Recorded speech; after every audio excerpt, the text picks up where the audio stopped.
I'm really curious how it is that an otherwise smart person could have this dumb view of things. Right. Can you help me understand that, Patrick? Yeah.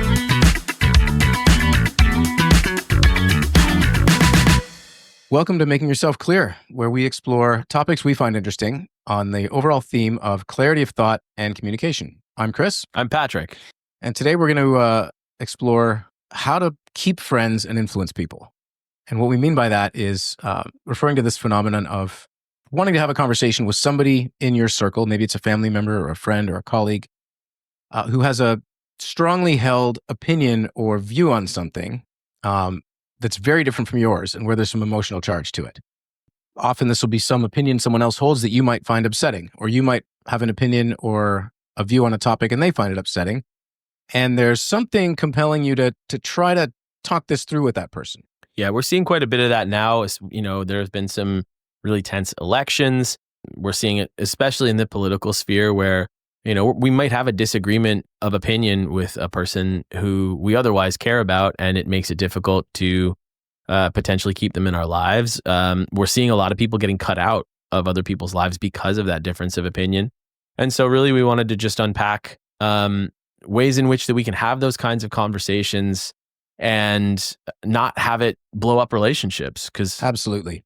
The world is becoming more and more polarized, and people are getting more and more separate. And if there's anything we can do to help reduce that and help bring people back together to have these kinds of conversations in ways that are productive, then we would love to do that. So I think the first and most important step here, if you're thinking about a conversation like this, is to really get clear on why you want to do it in the first place. Yeah. So why do I want to have this conversation with a person? As we alluded to, it possibly is because you care about the person, you want them in your life, you want to keep them around. So that's going to take some preparation. That's going to take some skill, some emotional regulation, right? Some patience as well. And there's possibly a little bit of risk involved. There is. There are no guarantees. Like, no matter how skillfully you navigate the conversation and how clear your mind is going into it, we can never control how someone else reacts. So there is some risk that the conversation or the other person has a negative reaction and that it blows up. So that's why it's important to get clear on why you want to do it. And that's worth double clicking on, because we often have multiple motives for doing the things that we do. And I would say some of those motivations would be what I would call above the line, meaning coming from a higher part of ourselves, like you'd recognize these right away. Like if you're concerned about a difference of opinion causing a rift in a relationship and the relationship matters and you want to mend it, well, that's I'd say a good reason. Or if you're wanting to broaden your perspective and actually learn something from people who view a situation differently, these are all good reasons. There can also be below the line kind of reasons. There can be some shadow stuff for sure. Like exactly. if you wanted to dominate a conversation, or if you just want to be right in the conversation, those might not be good reasons to have this particular conversation. And here's where it's important to be honest with yourself, because we like to whitewash our intentions, and we'll convince ourselves that we have nothing but the highest intention. But a lot of these shadowy things can sneak in. Mm-hmm. And if you find yourself flipping back and forth between higher and lower intentions in the conversation, that becomes evident. You may start off with good intent, but then somebody says something that triggers you. Right. And now you're all about being right and showing them how wrong they are. And that's something to watch for. But we'll get into the how-to later. Going in, just make sure it's worth it. Make sure that your reasons for wanting to have the conversation and the potential benefits justify the effort and the risk, because these things are hard. Yeah. So the first thing you want to do after you've come up with a reason as to why you want to have the conversation, why is this important? You want to be intentional about your mindset. So how am I going to be throughout this conversation, and what do I want to ground myself in, right? What's that context that I'm going to keep coming back to? Because if this is something that's important to you and there's a huge difference of opinion and it's a person you care about, there's going to be some emotional triggers. You're probably going to stand to get dysregulated at one point or another. So what is it that I'm coming back to? What's my true north here? So a big part of that is choose a mindset, right? So dialogue versus debate, cooperation versus picking a battle, perspectives and values versus positioning. Those are some different contexts that we might want to set and dive into a little bit here. Yeah, really, really good points. And often, even in the language we use to describe a conversation, we sometimes use the the metaphors of war, right? Like you're staking out a position and then defending it, or you're attacking the other person's argument. And like baked into the language we use, it's this battle sort of metaphor. And that affects how we view these things. So if you consciously override some of that and say, okay, I don't want this to be a battle. I want it to be cooperative. I want it to be you and me exploring an issue instead of you versus me. Right. Yeah. So it's a dialogue. It's not a debate. I'm not coming in with, these are my points and I need to prove them. It's more about, okay, let's have a conversation. And we know that there's probably going to be some differences of opinion. Yeah. And think in terms of perspective rather than position. So when you have a position, it has this feeling of rigidity to it. And like it's a static thing, right, that you're not likely to be uprooted from. Whereas if it's a perspective or a vantage point, instead of saying, this is my position and I'm defending it, it's, hey, come over here and like take a look at the view from this part of the hill. Maybe it looks a little differently from how you see it. And let me come over there and try to look down into the valley from where you stand and see what I might see differently. Right. That's a great, I love that. That's a great way to think about it. So instead of I'm standing here, you're standing there, it's I'm looking from here and you're looking from there. Exactly. And let's see if we can get a different vantage point. Yeah. Another one to keep in mind is just assume positive intent. If a person has a strongly held view on something, it's not likely that they hold that view in order to piss you off. Right?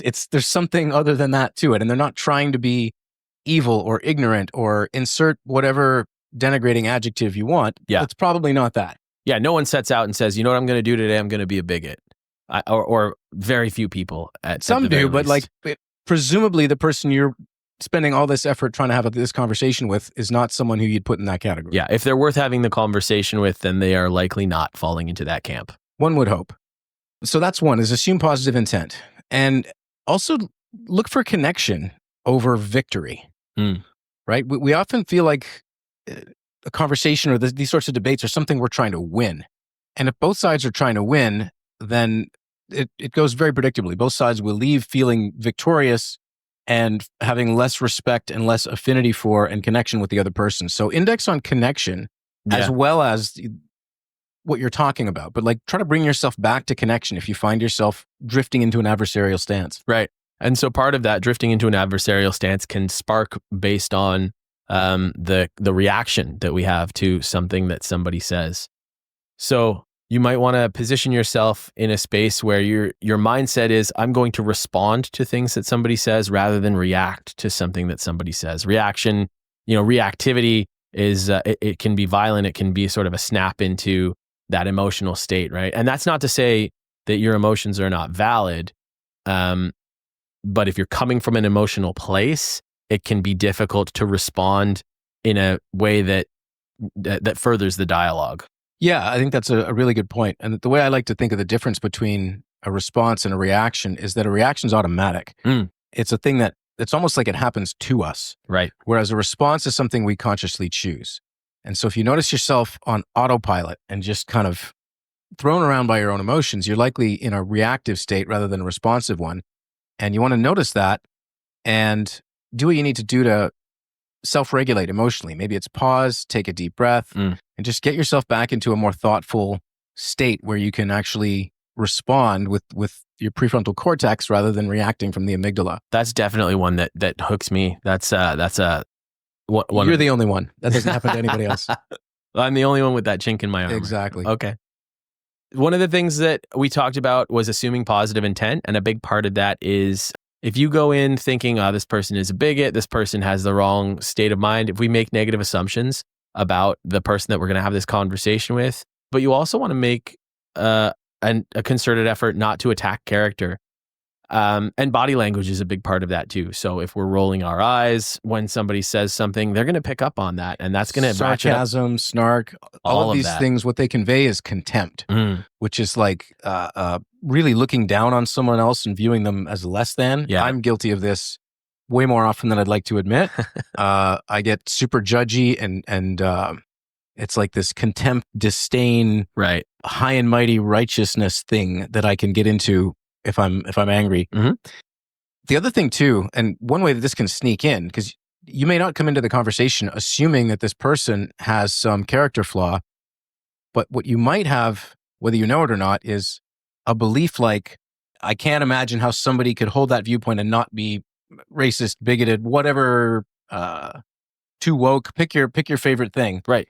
And that's when you walk in with that belief, you're kind of setting yourself up to make negative assumptions about the person, and your curiosity is shut down.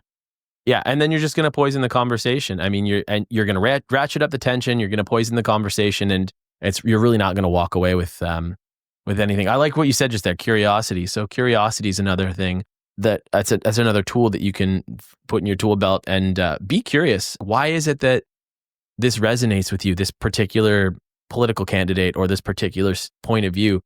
What about this is compelling for you? The conversation will probably go a lot smoother too. Yeah, curiosity is much, much better than judgment, and one will kind of displace the other. When you're in a judgmental state, it has this feeling of certainty to it, and certainty is the antithesis of curiosity. Right. And vice versa. If you can bring genuine curiosity back into your intentions, that'll push the judgment out of the way. And where this can be tricky is if your initial reaction to someone else's position is to feel strongly and negatively emotionally about it, it can be a big ask to bring curiosity. But one thing that can be helpful is remember that you can be curious about why someone else feels a certain way. And that's not at all the same as agreeing with their position. You're not being asked to submit to or agree to anything. You're just trying to understand how they see the world. Yeah. And I liked what you said, genuine curiosity, because I can come in and I can act curious from a place of judgment and say like, why is it that you think that this bigoted view is the right way to be? That's not going to get me. Yeah, anywhere. I'm really curious how it is that an otherwise smart person could have this dumb view of things. Right. Can you help me understand that, Patrick? Yeah. Not that kind of curiosity. No, that's not going to get you anywhere. It'll get you somewhere, but you may not like it.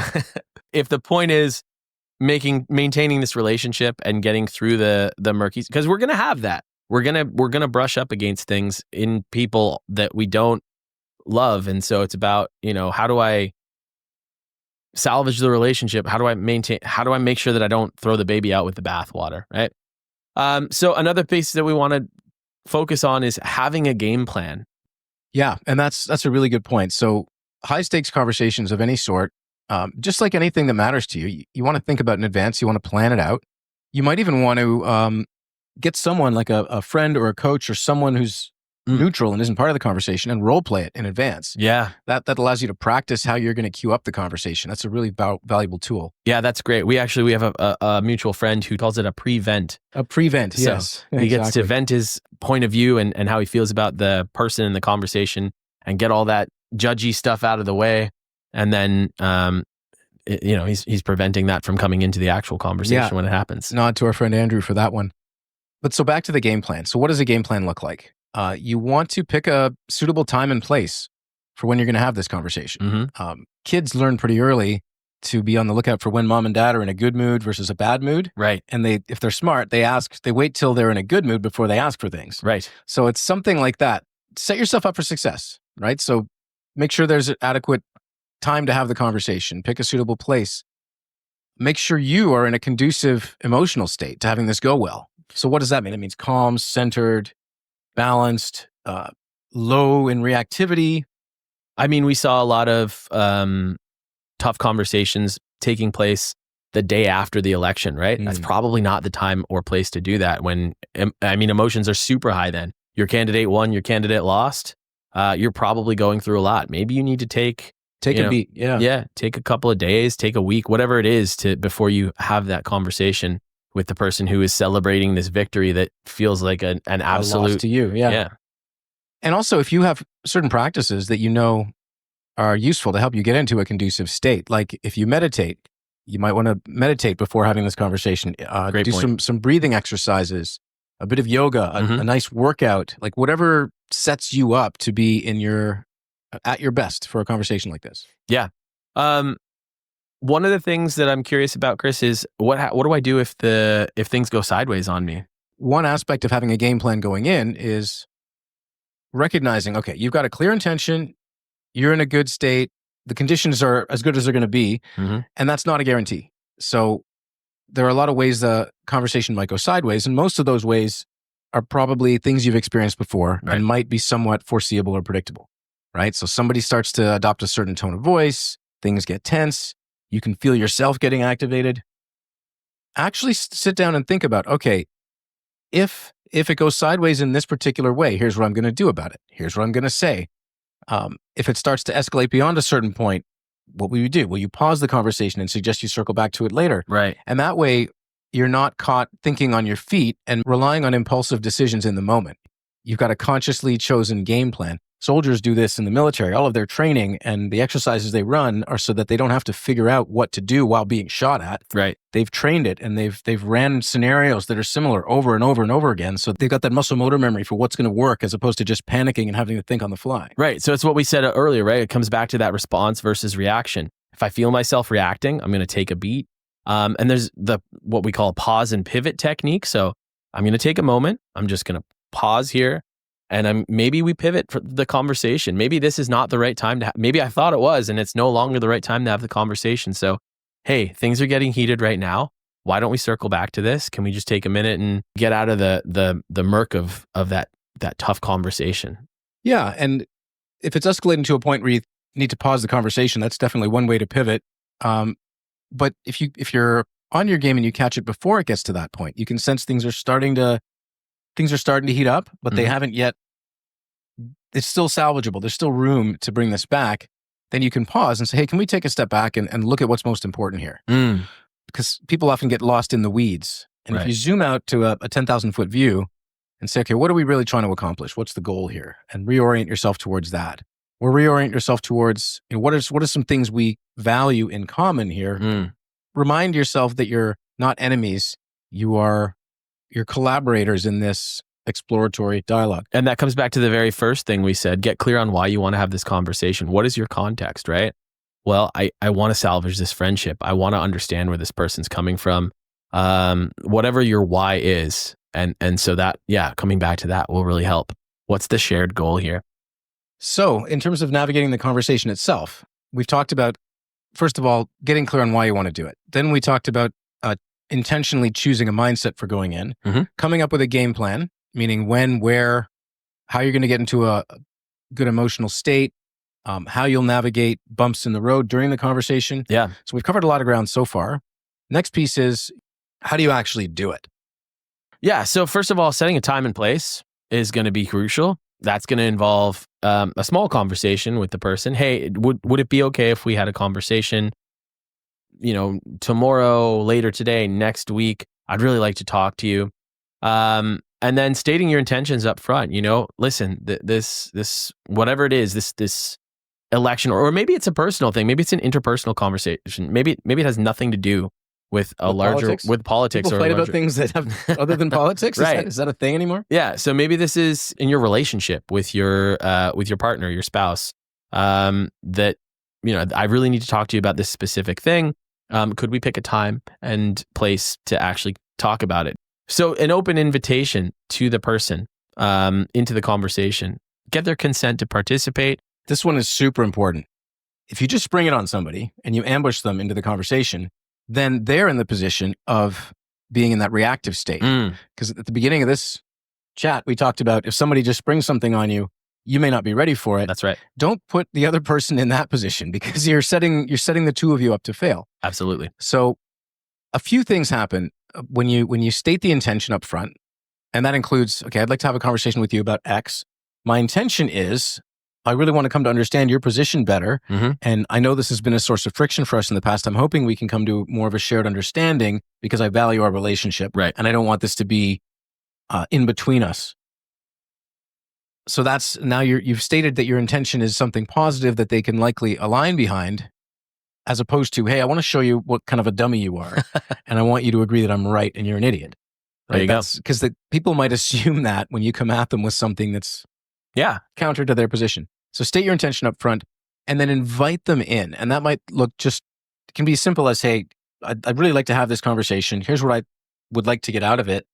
Are you open to that? And is now a good time? Right. And that does a few things. When you spring something on somebody unannounced, it's an imposition on them. You're coming at them with your intention and you're presupposing that they will now have to comply. Like, here's what's happening, deal with it. Right. And that can feel rather dominating and forceful. And now they're at the effect of something. They're kind of a victim of this thing you're doing to them. Whereas if you say, hey, like, this matters, I think it's important. Are you open to exploring this with me? Most people will say yes, because, well, for a few reasons. Most people want to see themselves as the kind of person who would engage in that kind of conversation. Yeah. And by agreeing to it, now they've made a commitment to actually be receptive to having that conversation with you. Yeah. And then this consistency principle kicks in, where we want to be consistent with what we've just said about ourselves. Right. And then the other piece is by getting them to opt in, you're showing some deference and giving them agency to choose their own adventure. They're choosing to participate in the conversation now, as opposed to having it happen to them. Right. So by letting them choose, giving them some agency, it really helps to just put them in a position where they're not on the back foot, and they're not going to have to be reactive, and they're not going to have to be defensive, and you can actually get on with having a constructive conversation, and hopefully coming to a point where, at the very least, you understand one another a little better. Yeah, you're going to have much better odds talking to someone who feels empowered, respected, validated, and invited to participate, right, versus someone who feels kind of ambushed or attacked with a bunch of judgment. So then what are some tools that we can use? What are some techniques that we can use to make sure that we are doing our best to make that person feel heard, feel respected, and as though this was not just merely an attack on their position?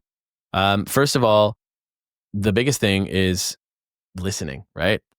If I'm trying to understand your position on something, I need to let you explain to me why you hold that belief. And that, again, having you explain something to me doesn't mean that I agree with you, doesn't mean that I'm going to change my point of view. But if the object here is to understand, then I've got to listen. Yeah. And I'm sure we'll do a whole other episode on different levels of listening and right, unpacking that in greater detail. But a quick and dirty version would be, there's listening in order to come up with your really witty, smart response that is the gotcha moment. Mm-hmm. That's not what we're talking about. No. We're talking about actually listening for the purpose of two purposes. One is really deeply understanding where the person's coming from. And the second one, which is just as important, maybe more so, is having them feel understood. And those are different things. You can understand someone, and they may or may not know that. They may or may not feel it. Right. And what's really important here is that the other person feels understood, because that's disarming. That's going to bring down the tension. So you should be able to, at a bare minimum, be able to mirror back whatever that person has said to you. And that's going to display that you actually got the content, right? If I'm just sitting here and I've got my point in my head, I'm just waiting for you to stop talking so that I can jump in and say whatever smart thing that I've been sitting on, I'm really not listening at that point. I'm just waiting. I'm just waiting your turn. Yeah. So I can interrupt you. I can wait for you to shut up, or I can actually sit down and I can absorb what it is you're saying and then be able to mirror it back. Okay, I hear what you're saying. I think that this is it. And check in, right? Did I get that clear? Are we operating from the same point where we both understand, what this is and what this means? There's something else too, which is people's opinions are rarely changed on the basis of facts and arguments. As much as we'd like to think that that's how we work, it tends not to be. And this is where something like the Socratic method comes in so handy. They call it Socratic after Socrates. Mm-hmm.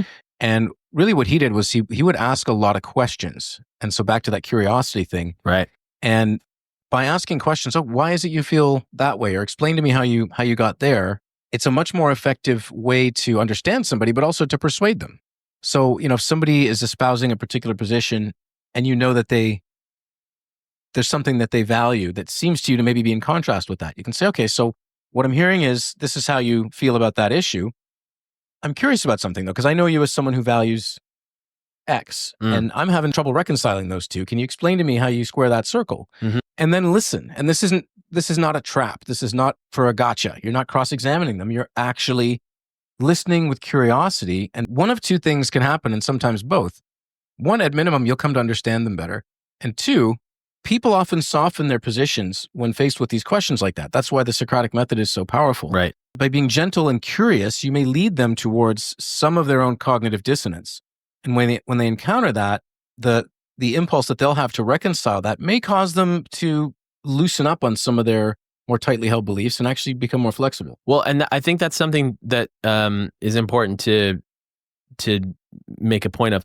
Just because I have a deeply held belief doesn't mean I thought about it for a really long time, right? One would hope that that's the case, but that's not necessarily true. Just because I feel some very strong way about something doesn't mean that I've sat down and I've checked all the angles and done the math. So exactly, having conversations like this, again, if you're willing to put in the time and you're willing to come from a place where you're clean and you don't have, nefarious intentions or to make somebody wrong, you may find that the root of the whole thing, which is, again, connection, what do we value together, all of that sort of stuff.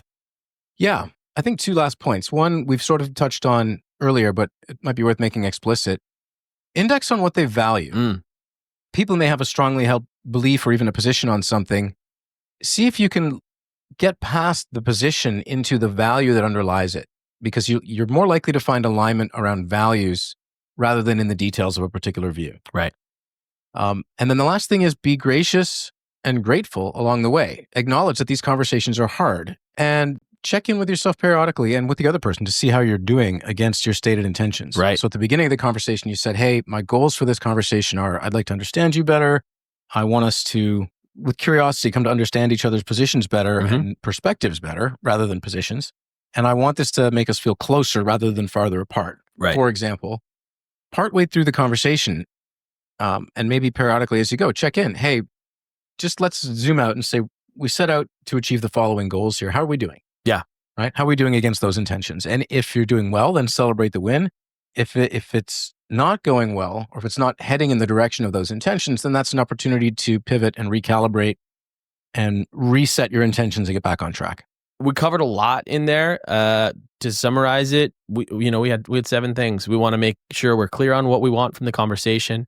We want to be intentional about our mindset. We want to have a game plan going in, set the stage for the conversation, make sure that the other person feels heard and respected during the conversation, drill down on values, index on what you value and what they value, and then be gracious and grateful throughout the conversation.